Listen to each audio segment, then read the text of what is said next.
Hello বন্ধুরা, নমস্কার। তোমরা সবাই ভালো আছো নি? তো আমিও ভালো আছি। তো আজকে আবার রবিবার, আমরা আয়ে পড়ছি আবার ঘোরাঘুরির লিগা। তো আমরা দাদা ইয়ানে পেট্রোল নিতে আছে, বিউসির থেকে পেট্রোল এলেও। তখন আমরা রওনা দিছি। এখন হয়েছে বাজে তোমার সকাল 10টা। আজকে অনেক দূরে যাবো, আগরতলা থেকে একটু দূরে, বেশি দূরে না। তো তার লেগে সারাদিন লাগবো, যার কারণে আমরা প্রায় সকাল সকালে রওনা দিয়ে লাইছি। তো আমরা এখন বাইরে গেছি গা, দেখতেছো।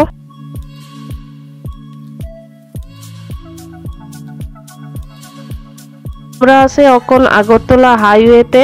তো ত্রিপুরার বাইরে যত রাজ্য আছে এগুলির প্রায় সবকটাতেই হাইওয়ে আছে। আমরার আগে আসলো না, এখন 2-3 বছর হয়েছে আগরতলা হাইওয়ে হয়েছে। খুব ভাল লাগে আমার আগরতলা হাইওয়েটা। তখন দেখতে দেখতে আয়ে পড়ছি, আগরতলা হাইওয়েতে আসি, ভিডিও করে নিলাম, খুব ভাল লাগে। হাইওয়ে ভিডিও অনেকেই আছে, তবু ভাল লাগে করি ভিডিও।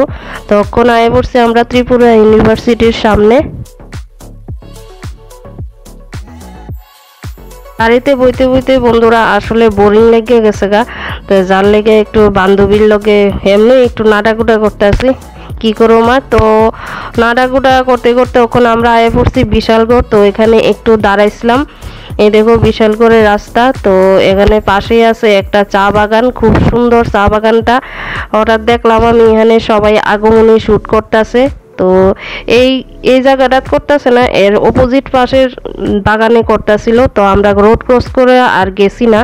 তো এখানে আমরাও কয়েকটা ফটো টটো করে লাইছি, একটু রিলসও করছি। তো আমরা রিহানের দেখা শেষ, চা বাগানের দেখা শেষ। ওখান থেকে আমরা বাইরে আয়ে পড়ছি, এখন আয়ে পড়ছি আমরা ডেস্টিনেশনে। এই দেখো বন্ধুরা, তোমরা তো বুঝতেই লাইছো আমরা কই আইছি। তো ফাইনালি আমরা আইছি তোমার ত্রিপুরার নীরমহল। নীরমহল আমার খুব ভালো লাগে। লাস্ট প্রায় 2019-এ আইসলাম, আর আজকে আইসি 2024। তো ওখানে আমরা একটু অপেক্ষা করতেছি বোটের লেগা। আর এই দেখো আমার মিলুর মতো আরেকটা মিলু এখানে বইয়া রয়েছে, আমার খুব ভাল লাগছে এরে, এই লিগে একটু আদর করে লাইছি। সো কিউট বেবি, এরে আবার সাজাই রাখছে।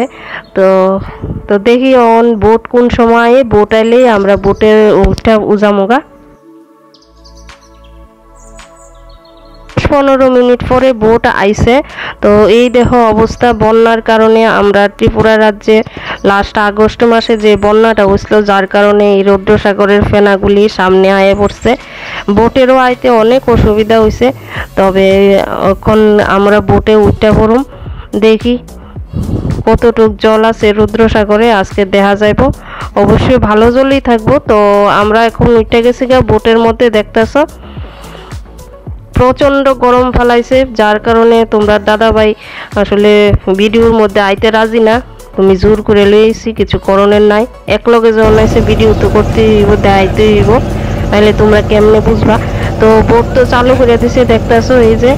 তবে বোটে বইয়া খুবই ভাল লাগতেছিল, জলের হাওয়াটা লাগতেছিল ওই গরমের মধ্যে। এলিগে নীরমহল আইছি যাতে একটু ভাল লাগে গরমের মধ্যে, কিন্তু ভাল লাগছে না, কারণ জলের মধ্যে যতদূর আসছিলাম এতটুকুই ভাল লাগছে, এরপরে তো প্রচণ্ড গরম। যাই হোক, দেখতে দেখতে আমরা আয়ে পড়ছি নীরমহলের সামনে, এখন ঢুকে যামুগা।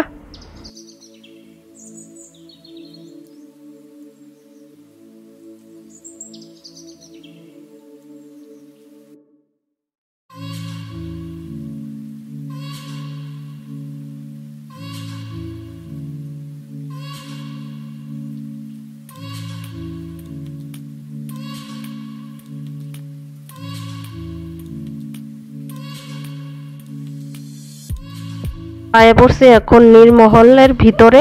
তো এখন টিকিট কাটবো, টিকিট কাটলেই আমরা ঢুকে যাবো নীরমহলের ভিতরে।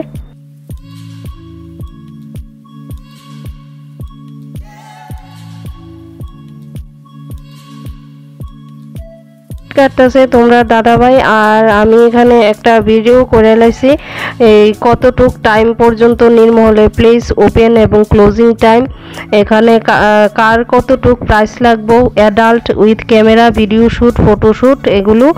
তো এখন আমি নীরমহলের ভিতরে ঢুকে গেছি, এই যে দেখতে থাকো তোমরা নীরমহলটা।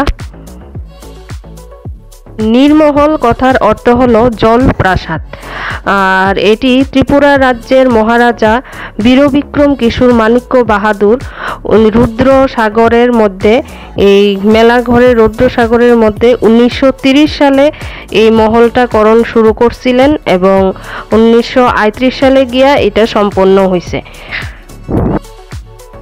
তোলা থেকে নীরমহলের দূরত্ব প্রায় 53 কিলোমিটার, আর এটা মেলাঘরে রুদ্রসাগরের উপরে মহারাজা বীরবিক্রম কিশোর মাণিক্য বাহাদুর এটা তৈরি করছিলেন। এই প্রাসাদটি ভারতের সবচেয়ে বড় রাজপ্রাসাদ এবং পূর্ব ভারতের মধ্যে একমাত্র প্রাসাদ। নীরমহল প্রাসাদটারে দুটা ভাগে ভাগ করা আছে। প্রাসাদটির পশ্চিমাঞ্চল অন্দর মহল নামে পরিচিত। মহলটা রাজকীয় পরিবারের লিগা তৈরি করা হয়েছিল, মানে পরিবারের লগে সময় কাটাইব, যার জন্য পশ্চিমাঞ্চল অন্দর মহল নামে পরিচিত আসলো। পূর্ব দিকের একটি খোলা আড়ম্বরপূর্ণ থিয়েটার, যেখানে নাটক, থিয়েটার, নাচ এবং অন্যান্য সাংস্কৃতিক অনুষ্ঠানগুলি এখানে অনুষ্ঠিত করা হইতো রাজকীয় পরিবারের জন্য।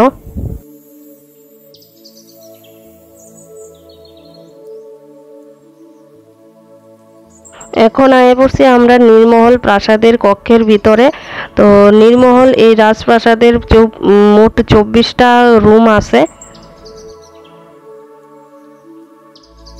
বন্ধুরা দেখো, এই রাজপ্রাসাদ কক্ষের বাইরের থেকে এই দেখো রুদ্রসাগর জলাশয়টা কি পরিমাণ সুন্দর লাগতেছে দেখতে।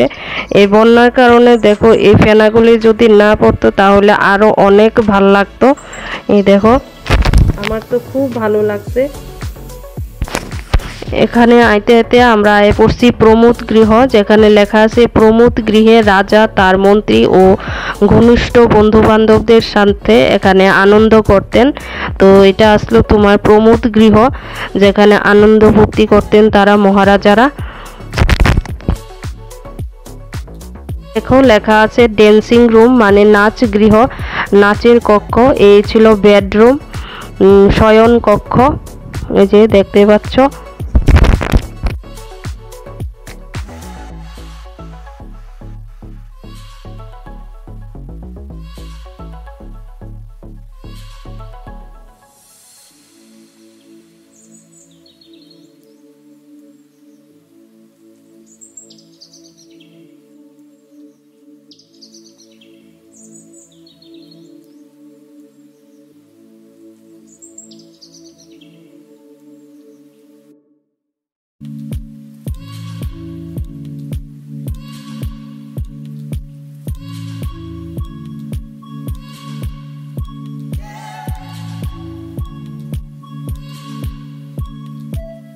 মহল দেখা শেষ, তো আমরা এখন বোটায় পড়ছে, আমরা বাইরে যাইতেছি গা।